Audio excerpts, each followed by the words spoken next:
Hey everybody, welcome back to Flag/Fan Friday. Hope you liked the India episode. Dude, there were so many of you Indian geography peeps that contacted us and wanted to help out with the episode. I couldn't read all of them. There was like over 200, but I did get a lot of great information from you guys, so thank you. Fun side note, I knew pretty much nothing was gonna come of it, but I did, just for fun. I tried to contact Lily Singh just to see if she wanted to be in the episode. I never heard back. Plus, I think she was like in Trinidad and Tobago and she was filming something. Plus, she's way too popular to collaborate with me. But that's okay. So anyway, flag time. Let's go. Without further ado.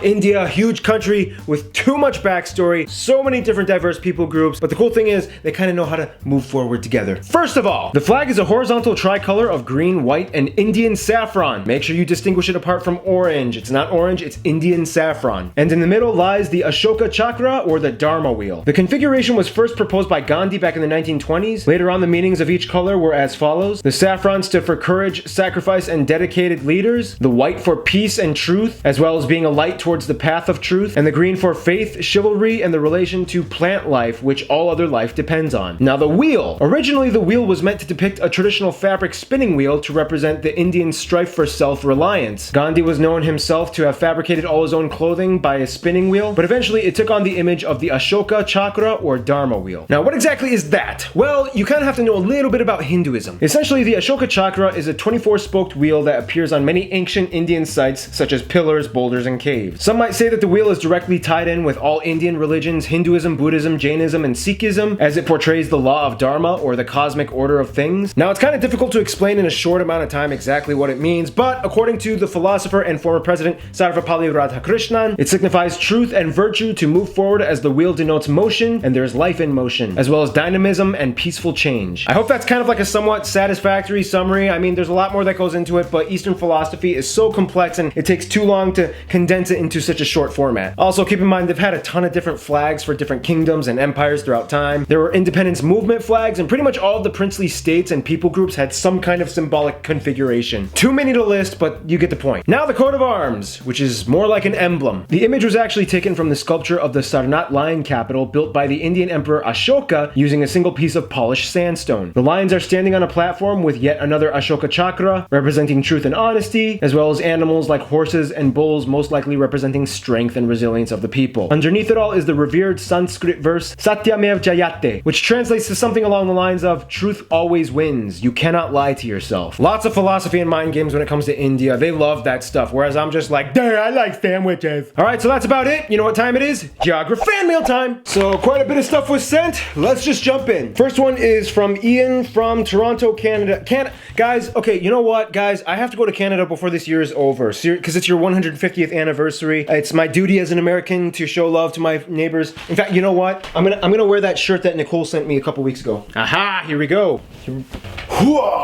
So Canada, watch out, I'm coming for you. Hey Paul, I live in Toronto, Ontario, Canada, and I've been watching your videos since the Cameroon episode. Yeah! Tim Hortons! I've heard the legends! I've only had Tim Hortons once, but it was actually in the United Arab Emirates. David from Armenia. Cool. Hey Paul, my name is David. I was born in Los Angeles, but I live in Yerevan, Armenia. I watch your videos all the time. Your video on France was my favorite. I'm sending you some souvenirs from Armenia. Of course, little Armenian flag, the Armenian alphabet, Armenia keychain. There's a little magnet, a pen with the alphabet on it, a wooden Armenian cross. It's so cool. It's a wristband with some petroglyphic designs. Got some really cool postcards. Jose from Guadalajara, Louis, who's from the UK but sent this from Rostock, Germany, Mauro that sent this from Vancouver. Now this is really cool. This is from Akaroa, New Zealand. However, the guy who sent it, Kenji, he's actually from New Caledonia. Dude, I've actually been to this area. It's like one of the world's most jagged peninsulas. When I was in Christchurch, we crossed the tunnel and I went to Littleton, which is like right here, but you live like right over here. I kind of want to go back to New Zealand. Thanks to Cam from Georgia for sending me this letter and some cool facts about Georgia. And thanks to John for sharing your story about doing a mission trip with Colorado Haiti Project in Haiti. Timu from Finland sends a map, big map of the the Helsinki area. The memories, the memories, the memories! They're coming back! And yes, it's absolutely true. Everybody there is naked all the time, 24/7,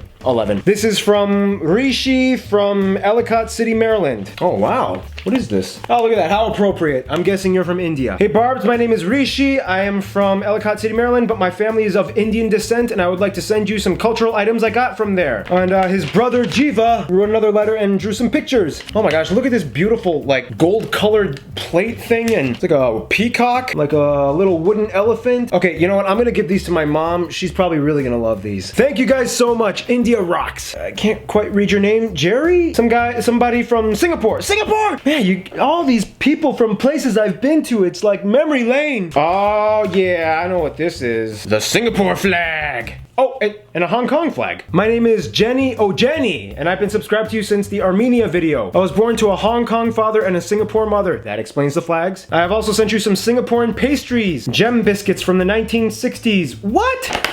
I did not see these when I was in Singapore. Okay, so green's my favorite color, so I'm gonna try the green one.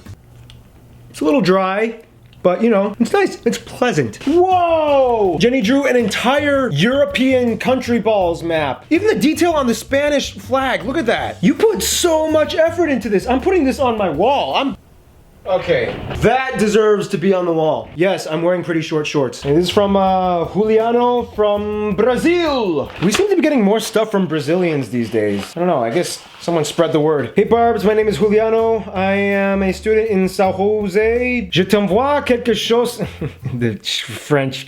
Du papier par des bonbons que tu trouverais intéressant. La liste est derrière. Aussi, je sais... Okay, enough French. I'll stop there. There are so many cool places in Brazil. Can you explain how each state is different, like the one you did with the US a long time ago? See, Juliano, I would love to, but I don't feel like I have enough knowledge on the differences between each state. So if I do that, I would need you guys, the Brazilians, to help me. Maybe I could do that. If you guys want to help me out with that video, hit me up if you're Brazilian. All right, Daniel from West Virginia. What's up, Barbs? I'm from West Virginia. I wanted to send you a few things from my state and my travels. In this package is a piece of coal mined in the state. And I've also included some mimosa seeds, which fold up when you touch the leaves. What the? Dude, you sent me seeds? Am I supposed to plant these? You know what, Daniel? I will plant these. I want to see what they look like. And maybe in a couple months, when they grow, we'll see what they look like. Surprised you sent me seeds, though. Isn't there some kind of agriculture law against that? I don't know. Maybe, maybe not. Country road, take me home to the place where I belong, West Virginia, by John Denver, not Cash. I'm sorry I got that wrong last time. All right, guys, so this was fun. You know the drill. Before we go, I take all of your return addresses, put it in a bag, and then I pick one, and whoever wins gets a little gift from me, all right? So I'm just gonna pick one out. Last week someone from Quebec won, so here we go. I'm not gonna look, I'm just gonna pick one. I'm gonna pick a big one this time. Last time I chose a small one. Here's cardboard. Daniel from Georgia, you just won. So that's it, guys. This was pretty fun. Thank you for just keeping the interaction. I love interacting with you guys. It's great. I love reading your emails and everything. You guys make the show great. So thank you. So I guess that's about it. You've just been flagged. Stay cool, stay tuned.